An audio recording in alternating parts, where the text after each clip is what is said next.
What's up, guys? So in our previous two videos, I showed you guys the bazooka on the ceiling. I also went through some of the parts on it. Now what I didn't show you is if you have a razor problem. Now, if your bazooka starts jamming up quite a bit, you're gonna unscrew this right here, down here, okay? Let this chain go free, all right? Pull this all the way through, and you're gonna see the razor here. Now, if this razor has any nicks in it at all, it's not gonna cut your tape. It'll start gumming up little pieces inside here. Now, there's tricks to getting it out. It's good to have a piece of metal, flat metal, that's about 8 or 9 inches long. And if you do get paper jams for some reason, you can slide it up through here.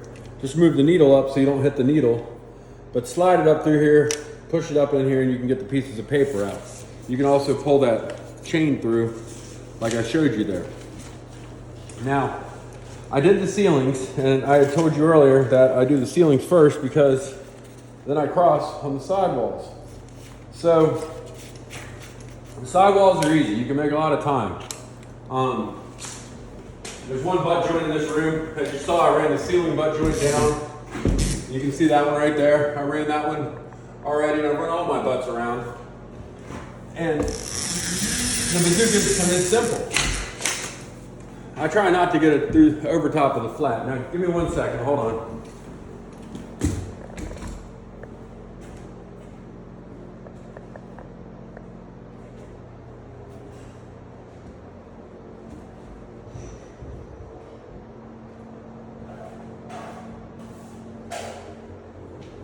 Now, what I really wanted to show you was how you don't make a mess.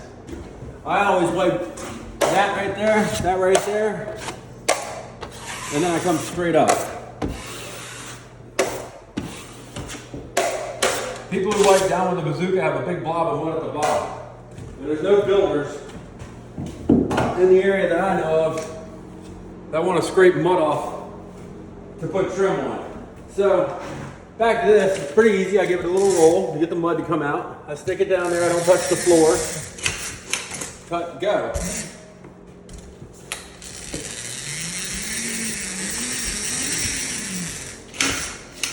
You see?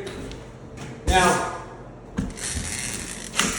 there's people that are a lot faster than this than me. I'm 46 years old, and when I was in my 20s, I could run this thing a lot faster.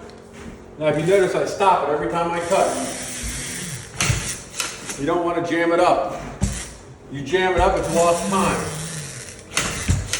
Most bazookas, hang on. Most bazookas all operate pretty much the same way. It comes down to, when it comes down to the quality of the tube, it's where they're made, you know. There's the bigger names in the industry, Columbia, North Star, Tape Tech. Those are all good tubes. And they're pretty simple. I mean, if you keep them clean, and you keep your razor sharp, you're not gonna have to worry about it. Now see, we're gonna come all the way down this flat, as we taped our butt joints earlier, and wiped them. Now this here, if you see what I'm doing here, I'm spinning this piece right here. It's gonna give me a little bit of mud. Now, I'll just give it a quick cut, put this up here, and as you get more experience, you'll be able to do this with more accuracy, and don't make it too long or too short. Now this house here, I'm fortunate enough, it has big trimming.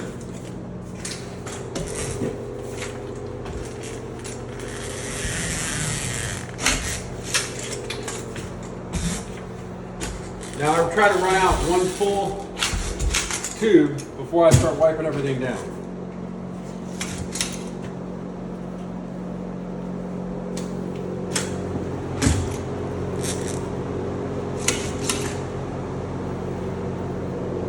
If you wanted to practice before you actually started running the tube, you can sit there and just practice cutting tape without having any mud in it or running it at all. Just run a roll of tape through it.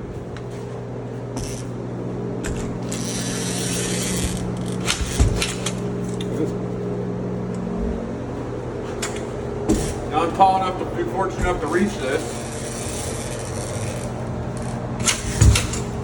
And another thing I don't want to do is I want to feel the weight of the tube. Because if you run this thing completely out of mud, it's going to put added force on your cable, which is inside. I personally I don't break very many cables. I can't remember the last time I broke a cable because I'd be easy on it. And I know the weight of the tube, and when it's getting low on mud, I just go ahead and replenish it. If you put a lot of stress on that cable, you're going to end up wasting time having to replace cables constantly. Now, come back over this way, wipe it down. Now see, that was, I don't know how long this video is, but it didn't take that long to go all the way around this whole room right here. Keep them clean on the bottom.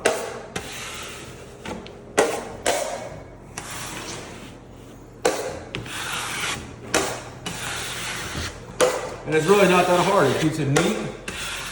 Now, I'm not putting much pressure when I'm wiping down, because if I do put a lot of pressure on it, it's going to run right down the wall.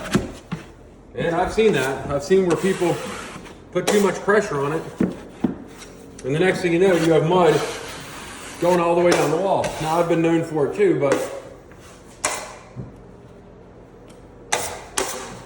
it's been a long time since I've done anything like that. Now, you see this right here? You see that right there? There's no mud under that tape. You see? That was a blister. You do not want to leave blisters. You want to pay attention to what you're doing.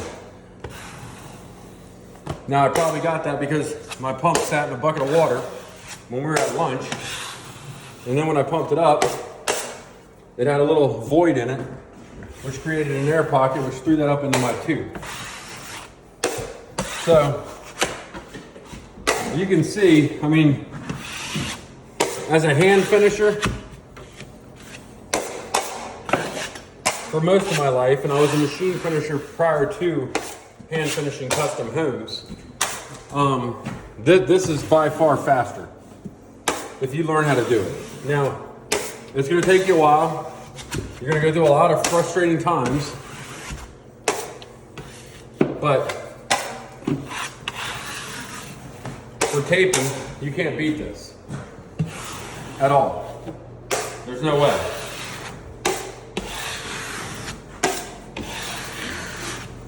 You see, I try to make sure all my screws are coated.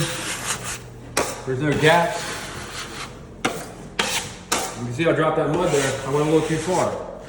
I only try to go about 2 feet at a time wiping. I don't want to go too much more than that. If the tape stretches, you give it a little push it down,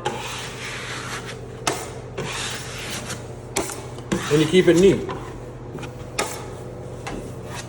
Now see these, I'll just put my pan in between my legs and just wipe these.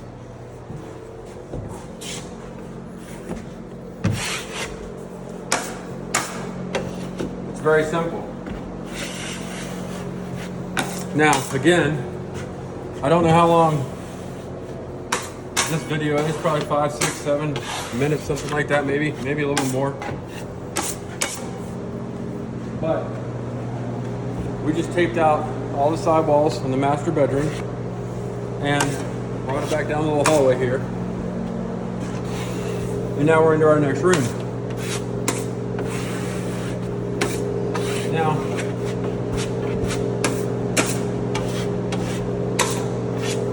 I always try to keep the walls clean. The painters like it. It's easier to sand. You're not looking for goobers all over the place.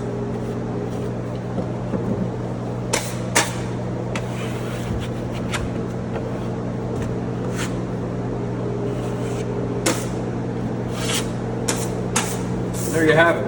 Now that was a full bazooka. Here in a couple hours I'll have all the flats and butts taped out in this house. Probably about 2.5 hours. And then what I'll do is I'll have another video probably Friday. This coming up Friday.